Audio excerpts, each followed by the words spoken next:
You might feel like you're constantly reacting in your business instead of being proactive when planning for the new year. Are you ready to unlock the strategies that will scale your Amazon store to six figures and beyond? Whether you're looking to grow sustainably or scale with confidence, we've got the insights and tools you need to succeed.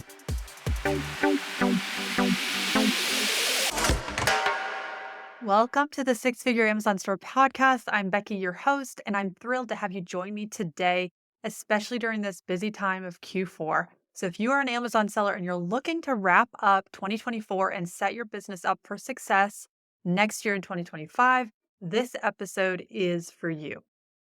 I know that you're tired of feeling like you're missing out with sales on Amazon. You're tired of trying to figure it out all on your own and without direction on what to do next. You've found a lot of information out there on Amazon as there is, but things are always changing. So you're not sure if what you're learning is even up to date or no longer used or even no longer allowed by Amazon. So you're cautious about some of the things that you found online that kind of seem to give you shortcuts with high risks, but you want to do Amazon right instead. We've designed the Six Figure Amazon Store course to make selling on Amazon as simple and straightforward as possible. Here's why it's the fastest and easiest way to set up your store for success. No Amazon background needed. Whether you're new to Amazon or maybe you have some experience, I'm going to guide you step by step with easy to follow instructions. No team required. You don't need a big team or even outside help. This course is tailored for individuals or small teams that are looking to execute effectively. So even if right now you're a solopreneur, you can actually take action from this course. No expensive website needed. Amazon does allow you to sell your products without the overhead of creating and maintaining a separate website or even needing to store inventory in your garage and spending time packing up on orders every day. There's also accessible information. So I've distilled everything down into actionable steps so you don't have to sift through the endless resources or guess what works, what doesn't. Saves you time. By avoiding common mistakes and proven strategies, you'll set up your stores faster with less stress and fewer headaches. And you'll build visibility on the world's largest e commerce platform. With Amazon's reach, your brand has the potential to gain massive exposure and to grow sales. So we've made it easy so you can focus in on growing your business without the frustration and uncertainty. Everything you need to succeed is right there in the course. Make sure to sign up in the show notes or email us at the contact at ClickFluency to be the first to know when our new course is going to be live and launched. Now, as we dive into the new year, it's really crucial to reflect on your wins and also the misses from the past 12 months. Use that data to then guide your next steps. So today, I'm going to share with why wrapping up 2024 is actually the right way and essential for then a profitable 2025. And I'll share with you my tips, including my number one tip to really streamline the process so that you can close the year with clarity and confidence. Let's talk about the chaos that also often comes from the year end for Amazon sellers. So maybe you're overwhelmed by your sales reports and you're struggling to make sense of data, or you're sitting on too much inventory. You're not sure how much to, clear before Q1. Or you might feel like you're constantly reacting in your business instead of being proactive when planning for the new year. Amazon also seems to be more of a drain with barely any profits this year, and you're concerned that 2025 will be the same. If any of that sounds familiar, you're not alone. Many brands selling on Amazon wrap up the new year without a clear understanding of what worked, what didn't, and then how to improve moving forward, because that's really going to be key for you. Now, the worst thing to do, I think, is to just ignore it and keep on running your business the same way next year, especially if Amazon has proven to be a year of lower or slimmer profits for you, or even negative profits. So, or no profits. The result is you could have missed opportunities to really capitalize on trends, to optimize your ad spend, and really make informed decisions on your inventory for 2025. So I'm going to share like a quick little story about a brand that felt stuck in their sales goals. They had a great, solid Q4 the last year in 2023, but they ended up with too much inventory. Their ad campaigns also didn't align with their profit goals. So we guided them through a year-end process and really reevaluated it to help them do a few things. One was to really identify what are their most profitable SKUs in terms of not only just their ads, but which products actually generated the most profit for them. And second, we looked at creating a plan to actually start moving any of that slow moving inventory that was still at Amazon's warehouses as they were paying fees on that. Third was then to adjust their ad strategy for the upcoming year. So by streamlining their year-end wrap-up, they went into 2024 with a clearer roadmap.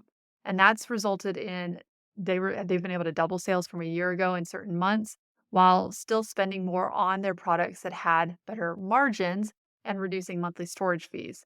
And ad strategies also that have been tied to products with more profit. So, how do you ensure that your 2024 wrap up, it really sets you up for success in 2025? Here's my number one tip. Focus on your data driven year in review, not just what you think or feel is right, but actually looking at your data. So, I'm going to share with you how to do that in 3 steps.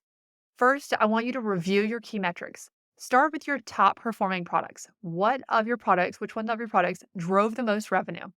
Then, what had the highest margin within those? So, your sweet spot is actually going to be the revenue that is driving highest revenue driving products, but it's also going to be paired with that has the best margins. So, it might not even be your actual highest, revenue generating product. So, make sure you're looking at both of those data points. And that is what you're going to want to press into more in 2025 as you think about your ads, as you think about the product that you really want to push more. Then I want you to look at your ad campaigns. This is within still looking at your key metrics. Which campaigns in your ads had the highest return on ad spend and which ones underperformed? So hopefully you kind of have an idea of your break even return on ad spend. So you can look at anything that is above break even. That would be good ROI and a positive ROAS.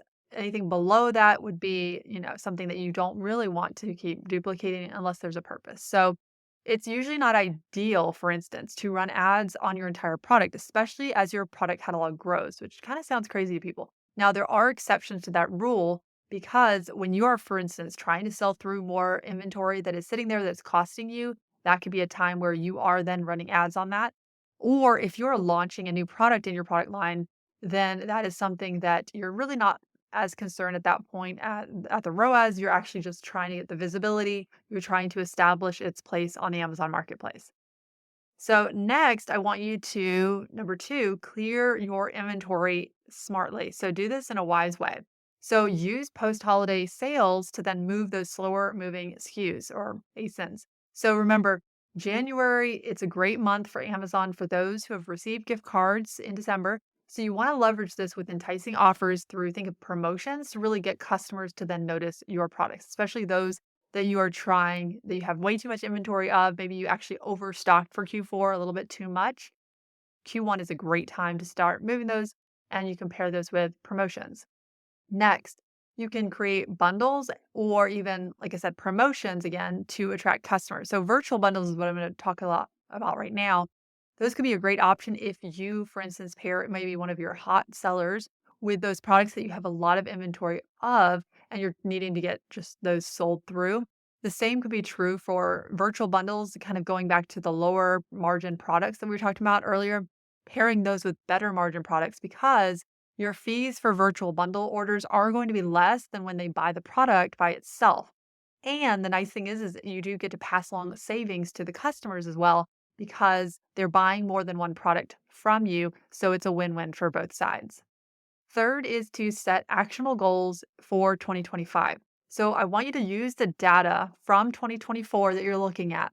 You should be looking at your traffic, your sessions, you should be looking at your unit session percentage or your conversion rates. Look at creating realistic projections for 2025. So you can set targets for your revenue that you have that you want to hit for Amazon.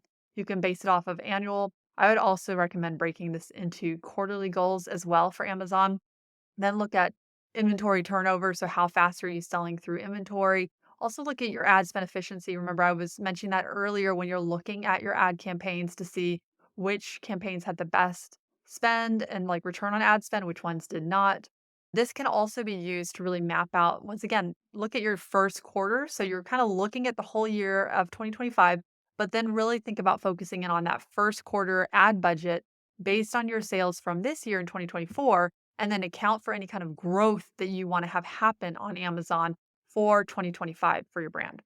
So, those steps will help you to get into the new year with a clear plan without the stress of really carrying the issues and the baggage from 2024 into 2025.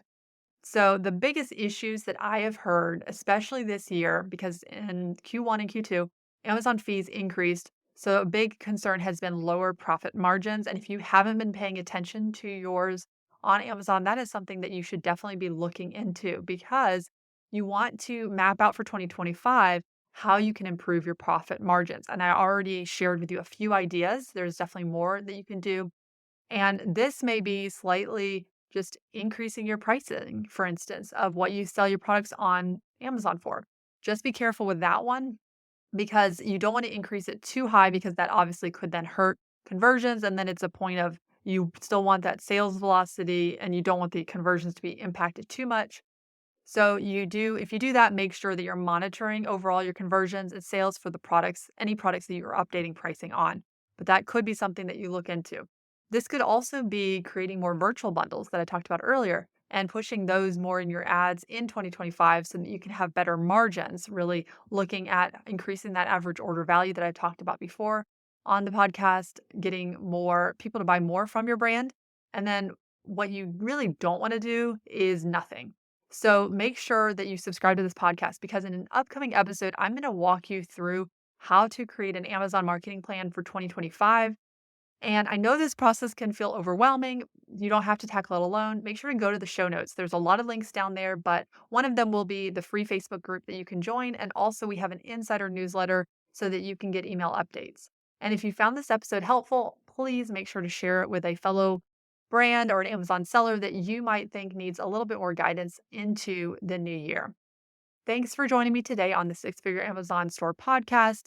Wrapping up 2024 the right way doesn't have to be complicated, but as you can see, it does require being intentional. So remember to focus in on your data, clear out any inventory that's just sitting there or that needs to be moved, and then set those actionable goals so that you can go into 2025 confident and then ready to scale your business. So until next time, I will talk to you later and happy selling. Bye. Just like your customer reviews on Amazon help you grow, your review on Apple Podcasts helps us reach more brands like you. If you enjoyed today's episode, would you please take a moment to leave us a review? We'd really appreciate it. Thanks so much.